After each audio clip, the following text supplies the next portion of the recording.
Welcome to Van Tate's Sports Office, an in-depth look at the world of sports, featuring exclusive interviews with our KRQE News Sports Director, Van Tate, sponsored by Caesars Sportsbook at Route 66 Casino. This episode of Van Tate's Sports Office, we're talking about women's soccer, and we cannot do that without having Heather Dyche here, the soccer coach of the UNM women's program, and she's been here, since 2015? 10 years. Back-to-back Mountain West Coach of the Year back in 2020 and 2021. 4 regular season titles. You've been busy. We've been busy. Yeah, we've been busy. We've had a good run. It's been a pleasure. What are you looking for when you? Because I know you played. I know some El Dorado Eagles. They know that you play. You were a former El Dorado Eagle.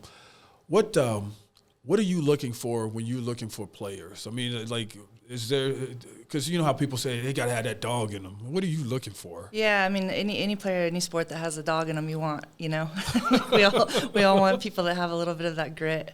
But yeah, I think we look for players that, excel in certain areas of the game. So it might be that they're really fast. It might be they're super technical. And then, schools that are mid-majors, you piece that together and try and form a team. But we look for that. We just look for energy, positive kids that want to be a part of a great culture, and we always certainly really want to bring in New Mexicans.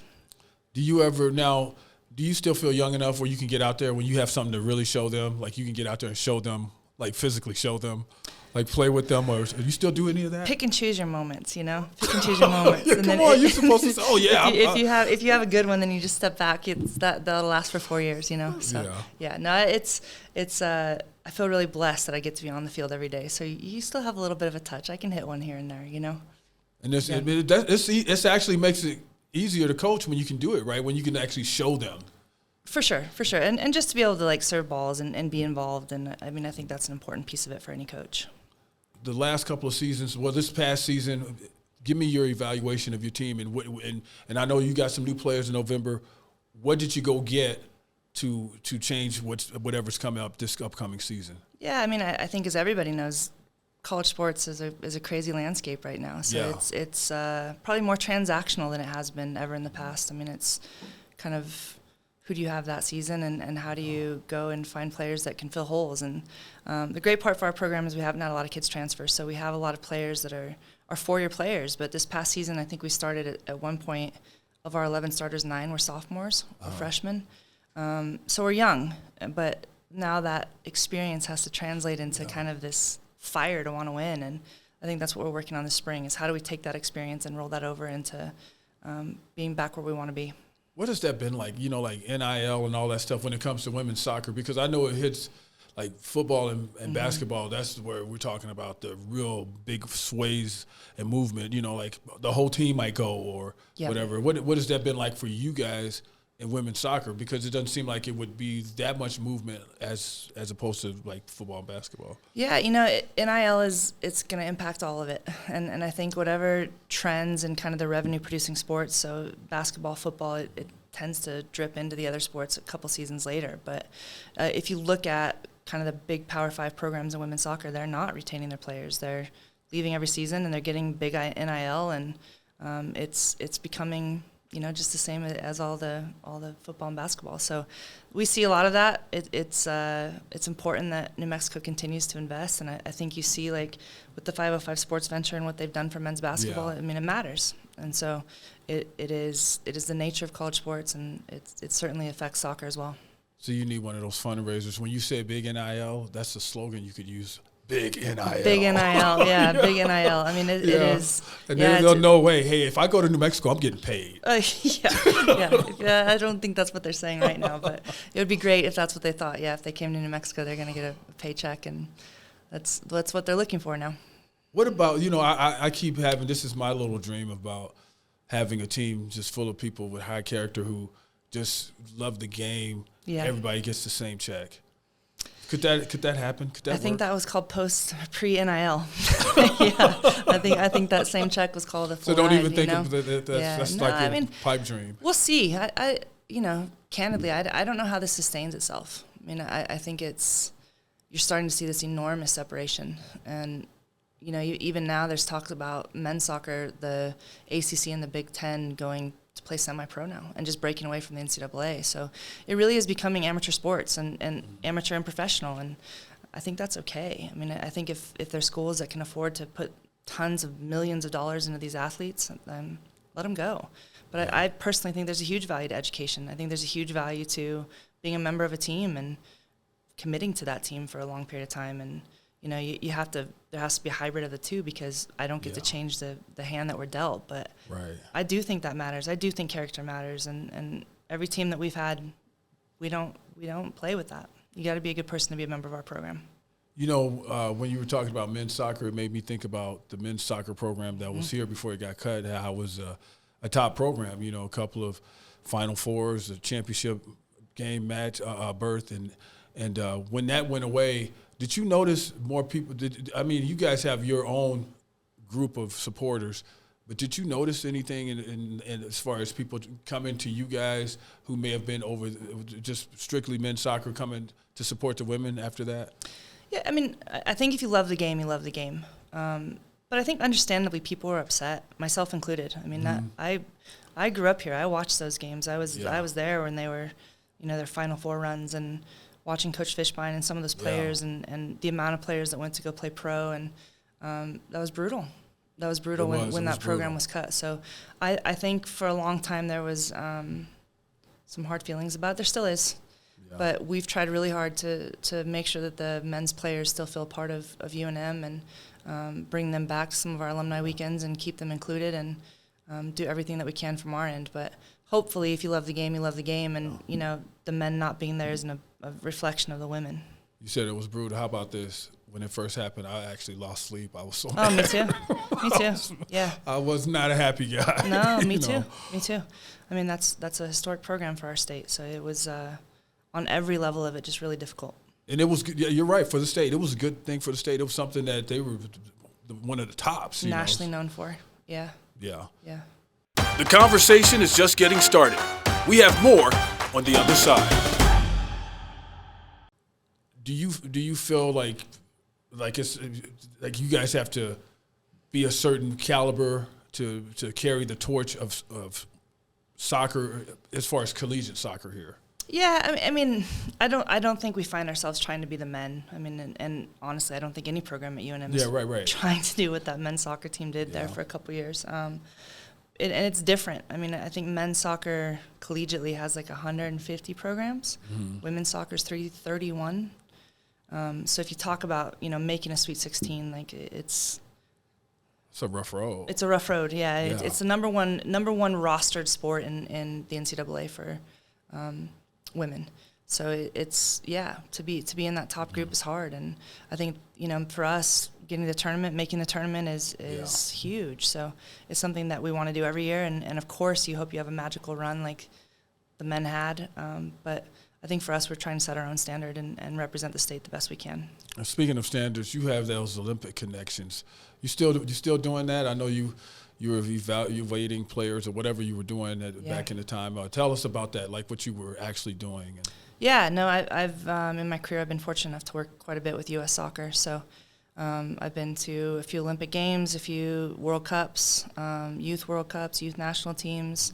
I get to teach U.S. Soccer coaching course licenses, and I work for FIFA and get to do some stuff in the game just internationally, which is just the coolest thing ever. Like I love being around athletes at that level, and then, you know, with FIFA you go to these really small island nations that are trying to grow the women's game, and you get to be a part of something that feels like it might be lasting and get more women playing, more women in capacity roles, or, you know, more administration roles, and that doesn't exist outside of our country as much as it should. Yeah. So if you get to have a hand in growing the game at any point, like that's a pretty special thing to do. What do you have coming up with that? Are you still involved, and what do you have coming up? Yeah, so right now with U.S. Soccer, mostly helping with the U20 national team. We just had a new head coach for the full women, Emma Hayes, who is doing an awesome job. They just won the Olympics. So we'll see how that goes. I mean, she's new in there. Obviously, if there's a way to still be involved, I'd love to. Yeah. But yeah, and then with FIFA right now, we're working on projects, and I'm the head of a project in Canada, the head of a project in St. Lucia, the head of a project in Grenada. Wow, you're busy. Yeah, I mean, a lot of it is, Zooms and computer work, but we're trying to develop a league in Trinidad and Tobago, which would be the fourth professional league in North America, which would be really cool. So, yeah, lots of little things, but to me, it makes me a better coach, and I get to bring that experience back to my home state and my program, and I'm proud of that. Well, you talk about that, Bill, bringing the experience back to your home program. What have you seen in your own teams where, hey, this has benefited me having this experience, this that I could pass down? I see this actually helping my team. Yeah, I mean, in a lot of ways. I think one of the big ones for me is just gratitude. I mean, you go to these places where no one's making a living coaching, and you get to come back here and be around these incredible young women, and that's my job. It's the coolest thing ever that I get to coach a sport I love with people I love, and I get paid for it. And I think sometimes you get so wrapped up in the winning and the losing and the minutia, and it really is not what it's about. It's this program and these people that are just your family. So that's a huge one. And then, I mean, right now we have a player from Bermuda that, maybe we wouldn't have found without some of the CONCACAF ties. Our associate head coach, Carly Nelson's with the U17 national team right now. And, most of those players are going to big Power Fives, but just the connections and pushing ourselves as coaches and rethinking strategies and tactics, I think we always grow from it. So, how's that player from Bermuda? Are we talking about a generational player? Somebody's going to come in here and light it up? Yeah, we'll see. Zamira, she just got here. She's been here now for just 2 weeks, but she's a really cool kid. She transferred to us, so we're excited to have her, and I think we haven't quite seen her play yet. I think she's still adjusting, but yeah, we're excited about her. The way you started smiling was almost like, she's going to tear it up. You want that. You want that for all of them. You want that for all of them. You, of course, you bring them in here with the vision that they'll be the best version of themselves, and if she is that, she could be great. What did you learn from yourself as a player that helps you to this day to coach? Oh, man. I think as a player, I really believed in transparency and candor. I expected that from my coaches. I wanted to be told the truth, even if it was a hard truth. And I believe in that. I think players deserve to hear the truth. And when you blow smoke and hide that from them, you don't really give them an opportunity to actually fix the things they need to fix. Yeah. Which is not always easy. I mean, I think you have to have hard conversations, but I think players are owed that. And then it's your job as a coach, once you have that conversation, to make sure they also have a pathway out of it. So if they need to work on something, you need to be the first person there to help them through it. So I wanted that as a player, and I hope that I hold myself to that as a coach. And then I think when you're a player, you have this assumption that everybody works the same way you do. Or everyone's the same competitive style. It's not true. Yeah, it's not true. So when you're a coach, you kind of have to go, wait a minute, how can I best give them feedback that they can receive? Not the way I want to hear it, not the way that I deliver it, but how do I best help them to receive what they need to hear? And I love that. I like coaching more than I like playing. I think it's just the coolest profession ever. Well, you got to be extra careful, too, now, because there's a sensitivity issue nowadays. It's like kids aren't built like they used to be, man. No, they're not. They're not. But you say something and they're at home crying. And I think when we grew up playing, people would just yell things for the sake of yelling things, And you just look back and okay, man.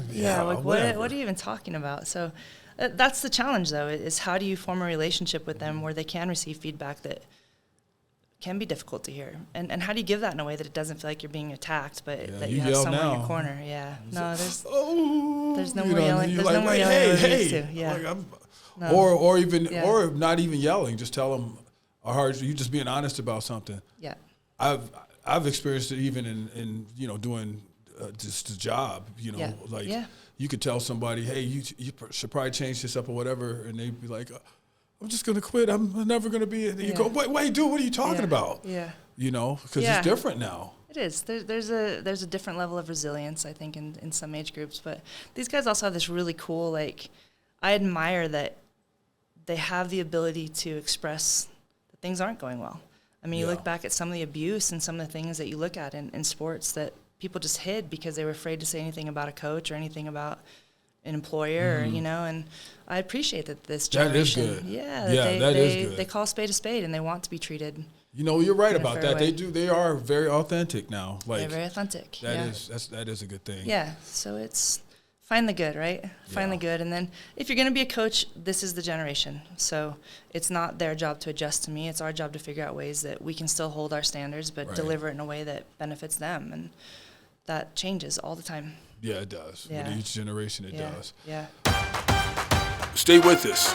More conversation on the other side.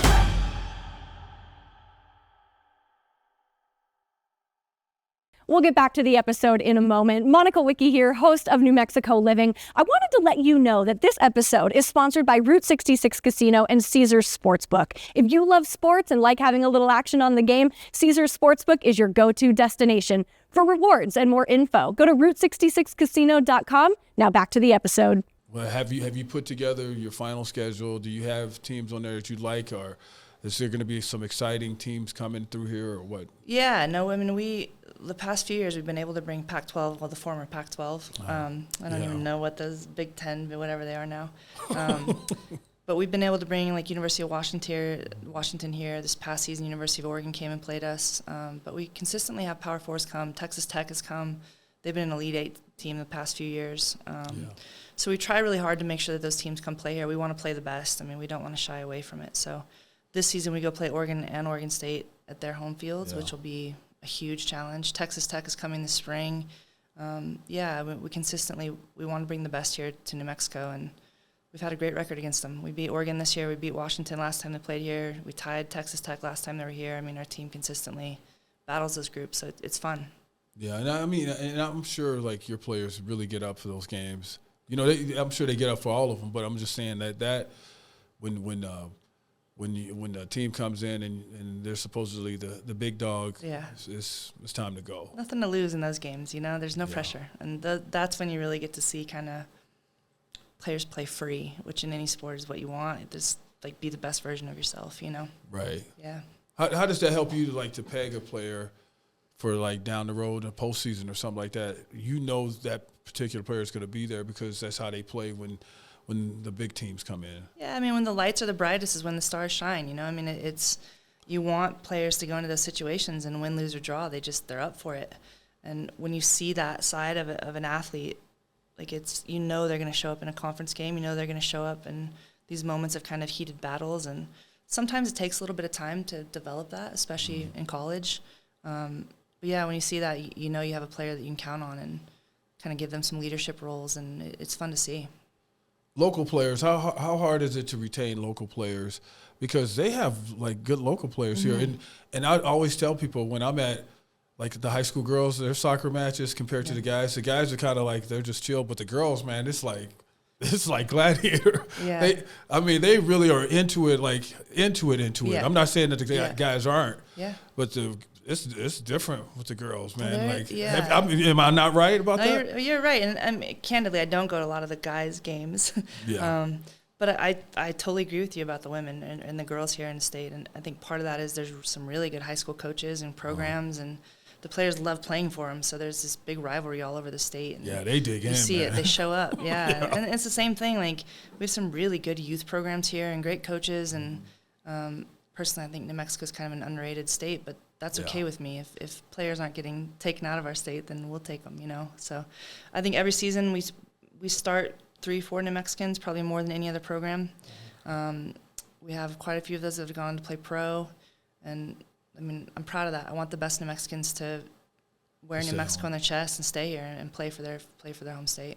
How's that? Is that hard to sell it to them, or has that been just kind of half and half? You know, I think I'd be hypocritical to say that all players want to stay here and play. Like I wanted to get out and go do something different, and I respect that too. Yeah. But I do think we have an incredible product here, and when they get to come, like, be around our current players and see the facilities we have and the crowds we get, and it's kind of intoxicating. Like, people want to be a part of the program. So I understand it both ways. Our job is to make sure that they see the best of New Mexico, and if they want to leave, then I'll be their biggest fan too. I mean, there's been a lot of players that have left and come back. Yeah. There's been a lot of players that have left and succeeded, and ultimately that's what you want. You want all players from New Mexico to find opportunity and go kill it. I've seen you do cross-promotion stuff with New Mexico United. You just want to grow the game no matter where or what, gender, it doesn't matter, just grow the game. I love the game. Yeah, I can tell. I can tell. Yeah, You I still love have the that game. passion. But I love sports. I mean, I think it's so cool. Like, it's just this alternate world where you can go through like all these life lessons in this safe place, you know? Right? And don't you think it should be mandatory? You know, this is my thing, and I've said it multiple times. It should be mandatory to play sports. You put people with their level, but there's just too many lessons in life. I mean, you're drawing off your sports stuff your whole life. Yep. Yeah. And my comment has nothing to do with the level, but I think everybody should be involved in something where you're on a team. And if that's, you know, dance or music or I respect all of it, but I think you need to learn how to work with other people. Yeah. You need to learn how to fight for something you want. You need to learn how to fail. Yeah. And Yeah. I would say especially for women, because I think, you know, you do learn how to be more confident. You do learn how to kind of find your voice and speak up for yourself and deal with conflict. And I'm not sure how you get that outside of sport because I haven't experienced it, but I know that sport is a really good place for young women to kind of find that. You know, I never asked you what were your other sports. So when I transferred, I went to Nebraska my freshman year, and when I transferred, the final two decisions were go play soccer at Florida State or come back here and play basketball for Coach Flanagan. And actually at the time I met with him, came back on a visit, and he's like, "You're a soccer player. I love you, and if you want to come back here, you can, but in your heart, you have always been a soccer player." And he was right. Like, he was the best coach I ever played for in my life, but he was right. So it was I hold him in very high regard. And to that I say, we wouldn't have Heather Dyche, great soccer coach at New Mexico, if I will call him Father Flanagan, huh? Like the movie Boys Town. Yeah. If Coach Flanagan hadn't given you the true information, we wouldn't have that, and we're glad that you're here. Well, I appreciate that, man. Yeah, thank you. I appreciate right. it. I've been privileged to do it. She's Heather Dyche, UNM women's soccer coach. Go check her out this season. They got another season coming up. I'm Van Tate. Fernando behind the controls. We'll see you on the next show.